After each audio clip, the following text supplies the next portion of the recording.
I remember the exact temperature on the morning Henderson laughed at me. It was Tuesday, September 14th, 2010. The air was 52 degrees on the old mercury thermometer outside the kitchen window. A crisp, clean number that promised the autumn was finally wrestling the summer into submission.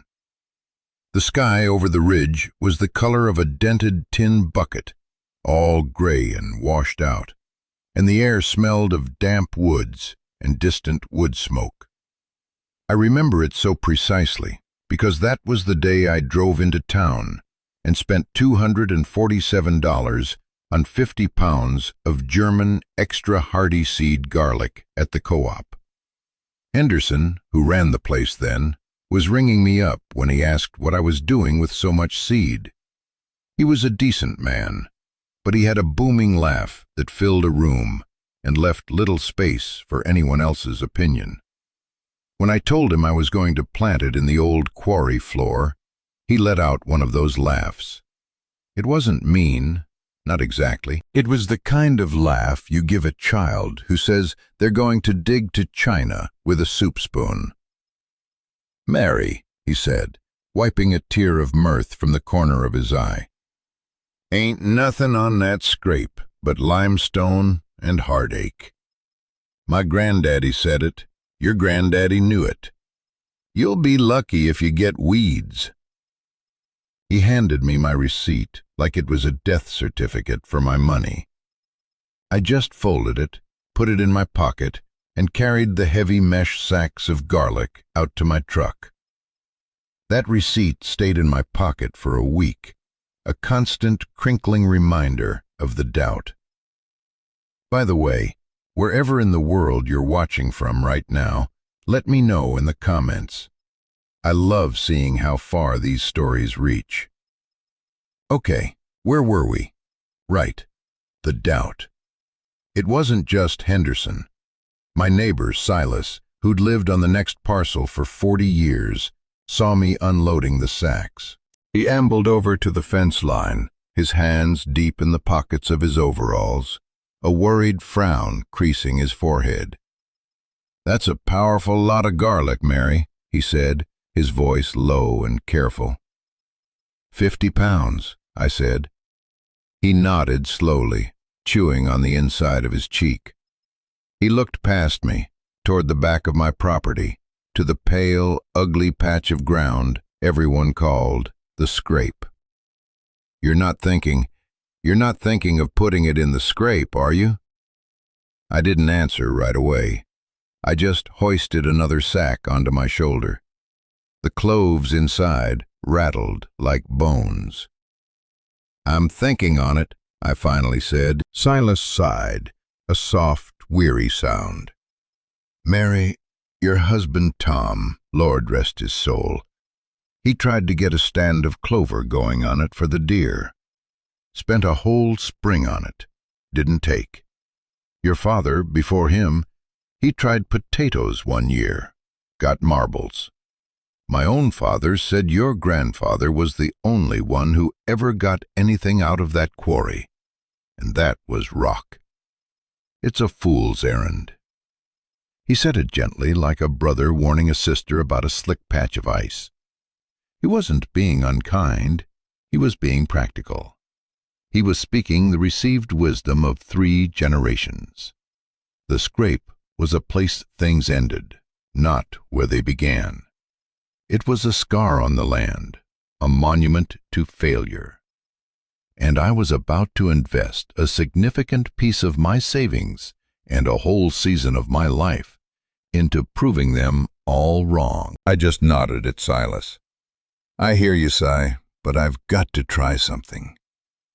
He shook his head, turned, and walked back to his own yard, leaving me alone with the garlic and the weight of 100 years of certainty that I was about to fail.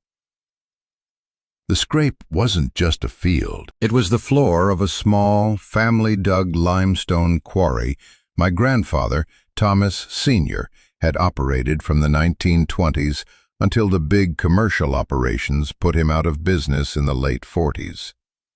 It was about 2 acres, a shallow bowl at the base of a blasted-out rock face.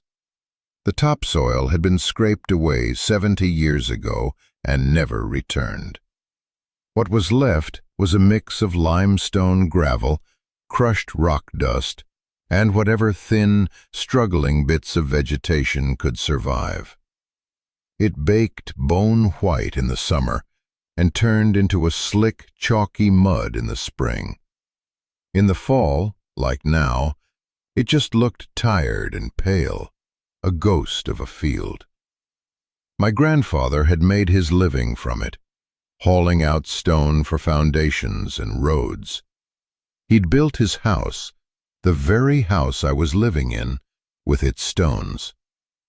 But when the quarrying stopped, the ground just sat there. Everyone assumed it was dead, barren, a geological fact, not a farming opportunity. Over the years, it had become a repository for local lore about failed experiments. Tom's clover, my father's potatoes, the time the 4-H Club tried to plant a pumpkin patch for Halloween and got vines that produced nothing but blossoms that withered on the vine. The scrape had a perfect record of defeat. It was a known quantity. You couldn't grow a crop on bare rock. Everyone knew that. I had known it too. For years I'd mowed around it, treated it like a feature of the landscape I simply had to endure, like a cantankerous old relative. It was just there, a problem with no solution. But then my husband Tom passed, and in the quiet, empty months that followed, I started going through the things he'd stored in the attic, boxes of my parents' belongings and their parents before them. One rainy afternoon, I found it. It wasn't a secret map or a hidden treasure. It was my grandfather's old quarry ledger. It was a thick, cloth-bound book, the kind with marbled end papers. The cover was worn smooth, the corners soft as old leather. For the first 100 pages, it was exactly what you'd expect. Dates, tonnage of rock hauled, names of men paid, costs of dynamite and fuses. Meticulous, dry, the handwriting a tight, controlled cursive. But in the back, after the last entry from the quarry, dated October 1948, there were 20 or 30 pages of different notes. The handwriting was looser, more contemplative. He wasn't recording business. He was observing. He wrote about the dust, the fine, pale gray limestone dust that coated everything. He noted how the wild columbine seemed to grow best right at the edge of the quarry, where the dust settled thickest. He wrote about the fire pit, where they burned scrap wood and brush, and how the chicory grew taller and bluer wherever the ash had been dumped. There was a note from 1951. June 5th. Noticed the wild garlic near the south wall where the mules were tethered is twice the size of the patch in the woods. Must be the droppings in the stone dust. Something in the combination. Then, on a page by itself, written in the same careful hand, but with a different kind of intensity, was what looked like a recipe. It wasn't for a cake. It was for soil. He'd written, "To make ground from stone." It was a list of ratios. 3 parts stone meal, 1 part hardwood ash, 1 part rotted straw, ½ part bone meal. Let it sit the winter under the snow. The frost will turn it. Do not rush it. And at the bottom of the page, underlined twice, he had written a single sentence, a piece of advice that felt like it was aimed directly at me across 60 years of silence. "Don't argue with the rock," it said. "Just teach the dirt to be patient." I closed the ledger and felt a strange calm settle over me. It wasn't a trick. It was a system. My grandfather, a man who made his living by breaking rock, had spent his retirement learning how to work with it, how to coax life from the very thing everyone else saw as an ending. He hadn't seen the scrape as a problem. He'd seen it as an ingredient. I didn't do anything with the knowledge for a long time. For almost 3 years, the ledger sat on my bedside table. I'd read that one page over and over. Don't argue with the rock. Just teach the dirt to be patient. It felt like a monumental task. The world had moved on. Modern farming was about powerful tractors, chemical fertilizers, and getting results fast. My grandfather's method was slow, quiet, and based on observation and waste products. It felt like something from another century, which of course it was. I'd talk to Tom about it in that one-sided way you talk to someone you've lost. I'd be out in the garden, and I'd say, "Tom, what do you think? Am I crazy for even considering this?" And I could almost hear his voice, practical and calm. He wouldn't have called me crazy. He'd have asked questions. "Where are you going to get the ash, Mary? Your wood stove won't make enough for 2 acres. Where are you going to get bone meal? That costs money. How are you going to mix it all?" He was the engineer, the one who thought in terms of logistics and scale. His imagined questions kept me grounded. They kept me from rushing in. They forced me to think. For 2 years, I just watched. I started paying attention to the scrape in a new way. I walked it every day. I took a shovel and dug test pits. Just as everyone said, a few inches down, you hit a layer of compacted gravel that was almost like concrete. But the top layer, that dusty, gritty stuff, it was interesting. After a rain, it held moisture longer than the clay soil in my vegetable garden. It never seemed to get waterlogged. I took a sample in a jar, poured vinegar on it, and watched it fizz. Pure calcium carbonate, high pH, the opposite of what most plants wanted. But my grandfather's notes, he didn't see it as a flaw. He saw it as the base. 3 parts stone meal. He already had the main ingredient right there on the ground. The decision to finally act came one night in late August. I was sitting on the porch, watching the heat lightning flicker over the ridge, and the thought came to me, clear as a bell. You're not getting any younger. If you're going to do this, you need to do it now. The next morning, I called the lumber yard. I didn't try to take on the whole 2 acres. That was Tom's voice in my head, asking about scale. I would start small. I would build 6 raised beds, right in the middle of the scrape. 4 feet wide, so I could reach the center from either side, and 20 feet long. Just simple, untreated pine frames, a foot high. The man at the lumber yard, a kid half my age, quoted me a price for new pine. It was more than I wanted to spend. "What are you building?" he asked. "Just some raised beds," I said. "For a garden? You know, we sell those pre-made kits now. Cedar. They look real nice." "No, thank you," I said. "I'll figure something out." I ended up using the old boards from the corn crib that had been leaning for a decade. Tom had always meant to take it down. The wood was weathered gray, but it was solid oak, hard and true. It took me a week of hard labor, pulling rusty nails and sawing the warped ends off, but I got enough sound lumber for my 6 beds. I laid them out in 2 neat rows of 3, their dark, weathered frames looking stark and strange against the pale ground of the scrape. They looked like empty coffins. Silas watched me from his yard, shaking his head the whole time. He didn't say a word. He didn't have to. Now I had the frames. The system, my grandfather had called it. It wasn't a trick. It was about ratios and patience. The hard part was understanding that the method wasn't just about the ingredients, but the order and the timing. Let it sit the winter under the snow.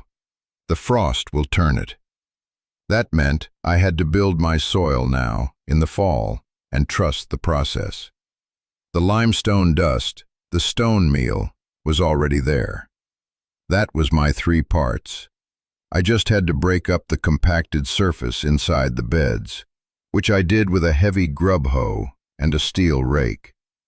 It was back-breaking work. The ground fought back, ringing against the steel of the hoe.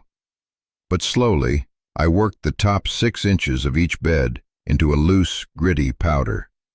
Next was the hardwood ash. 1 part.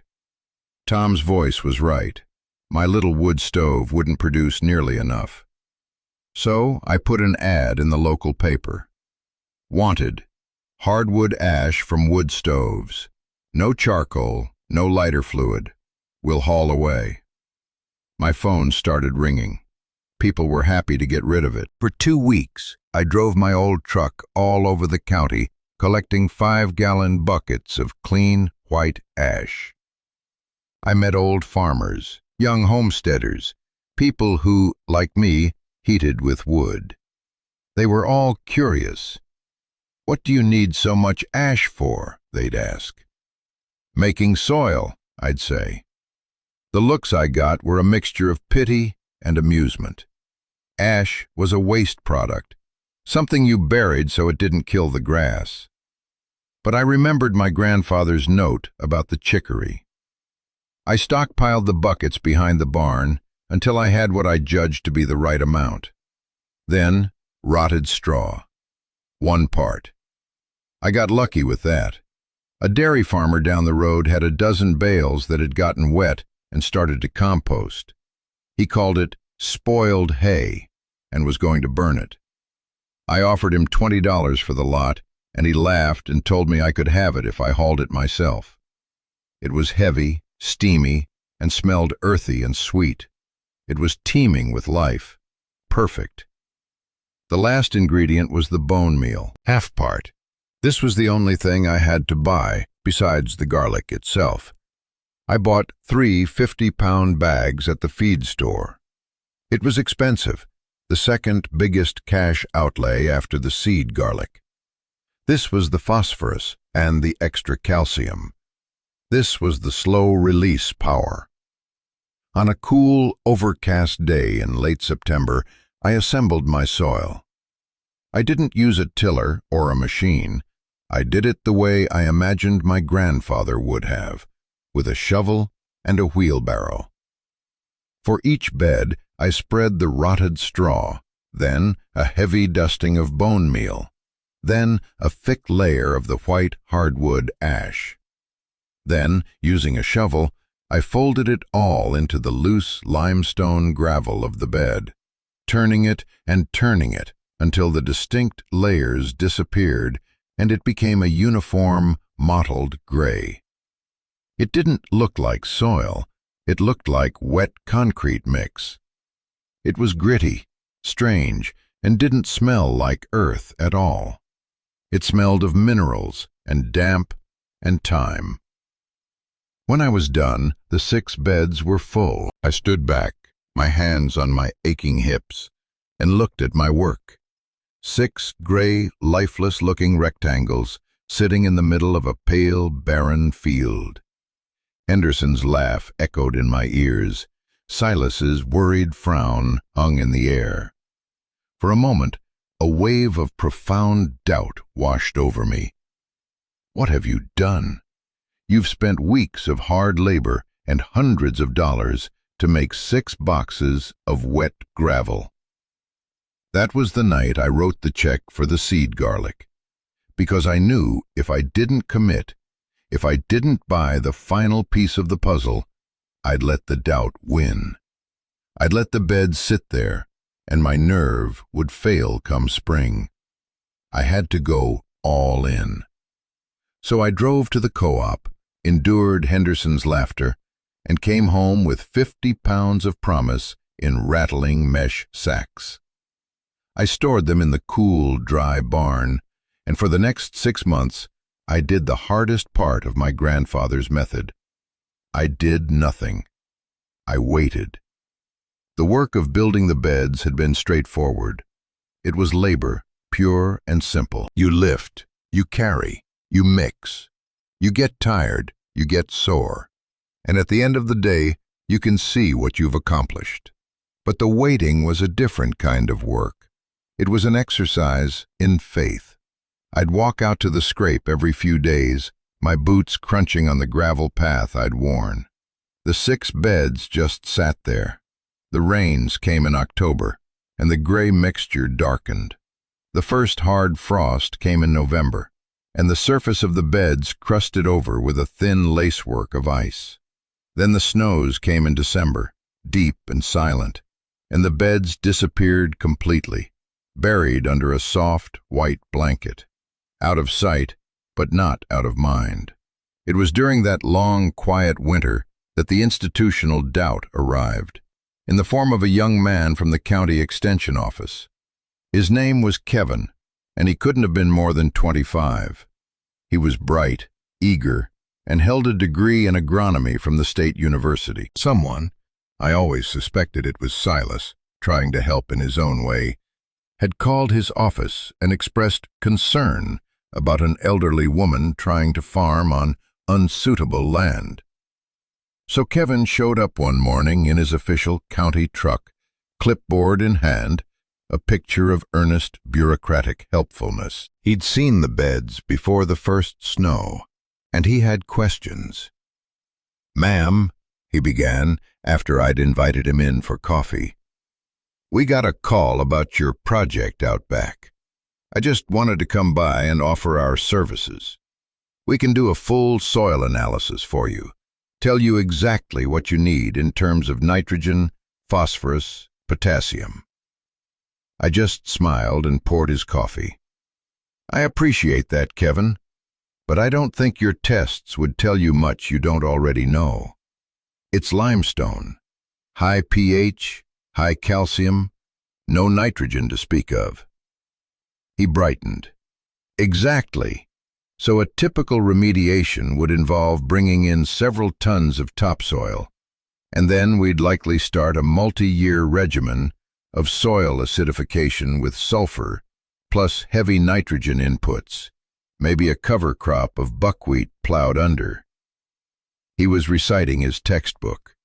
He was trying to solve a problem. He didn't understand that I wasn't trying to remediate.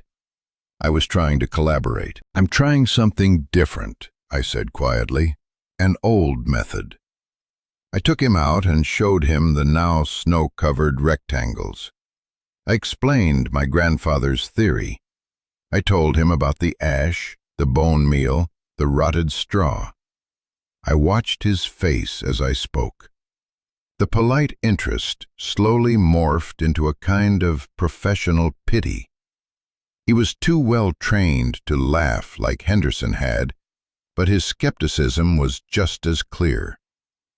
"Well, Mrs. Gable," he said, choosing his words carefully, "that's a very interesting approach, historically speaking. But modern soil science has shown us that high calcium, high pH substrates like limestone dust essentially lock up nutrients like phosphorus, making them unavailable to the plant's roots. And wood ash is a very unstable source of potassium, and it will raise your pH even higher. You're likely creating a soil environment that's inhospitable to most crops, especially a heavy feeder like garlic."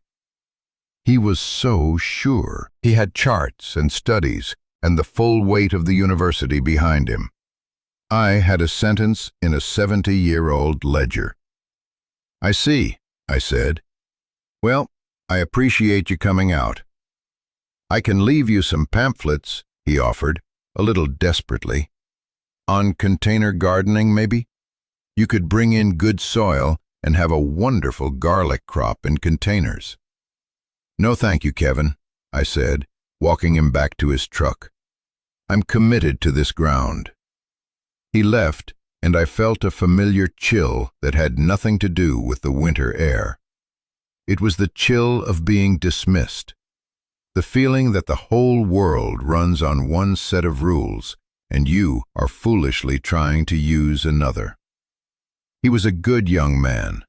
He wanted to help, but he couldn't see the possibility, only the problem.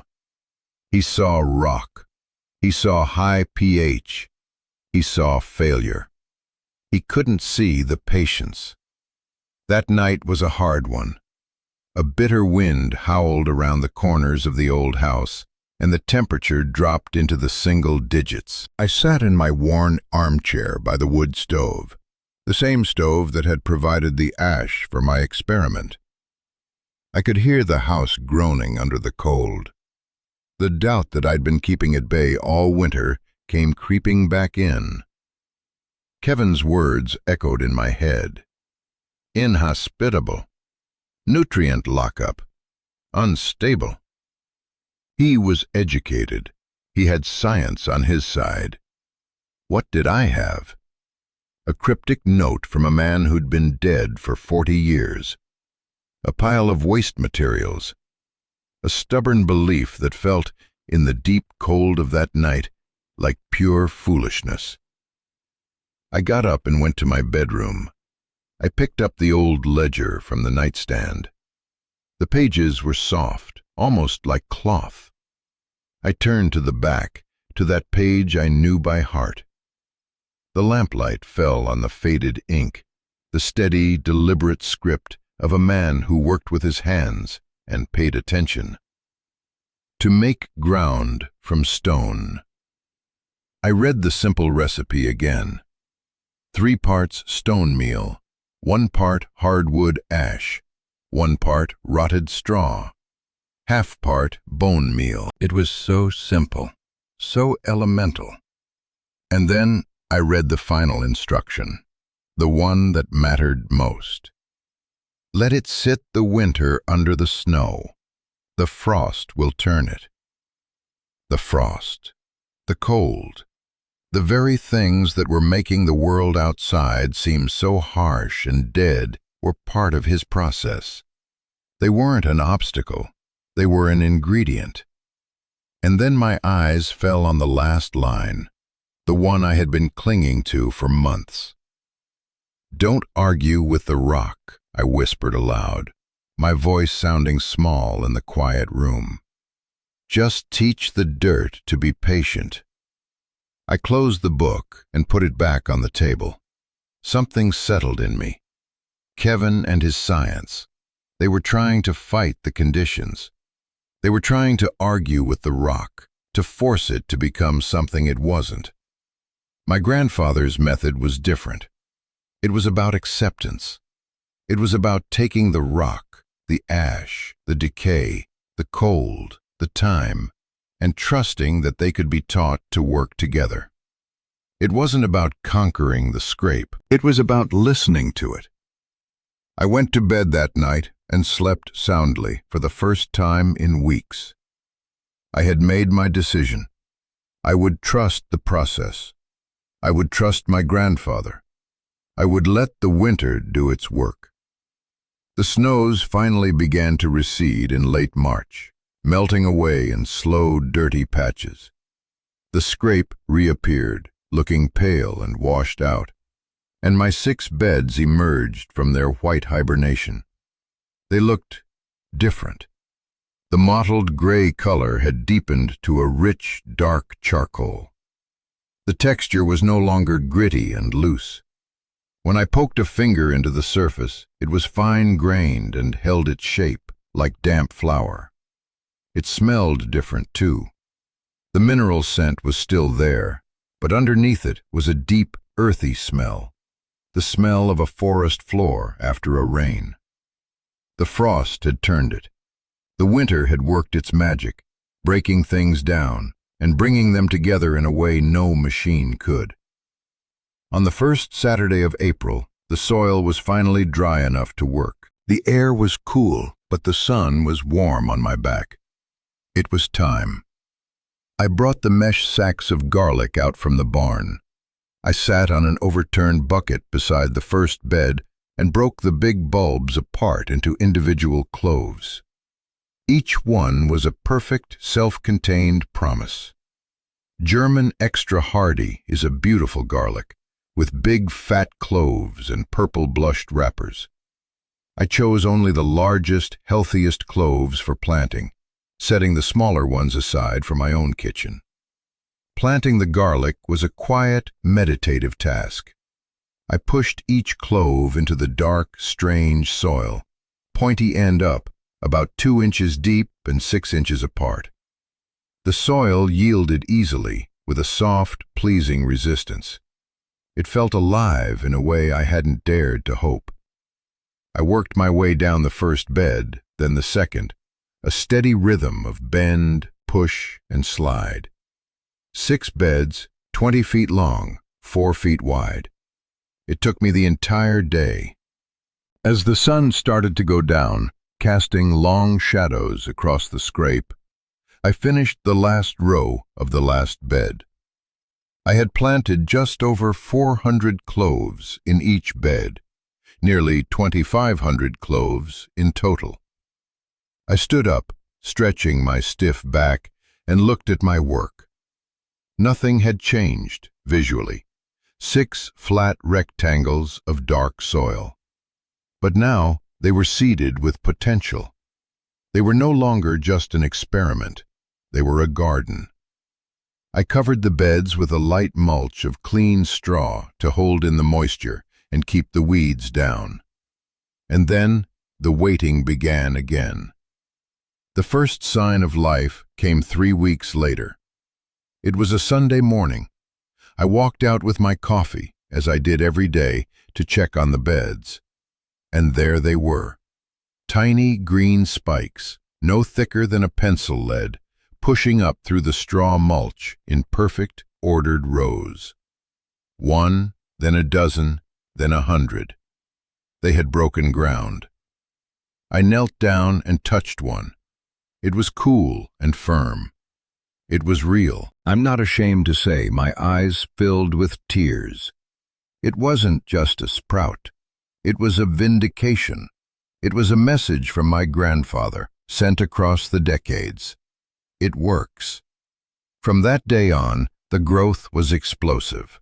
The garlic shoots grew with a vigor I'd never seen, not even in my rich garden soil.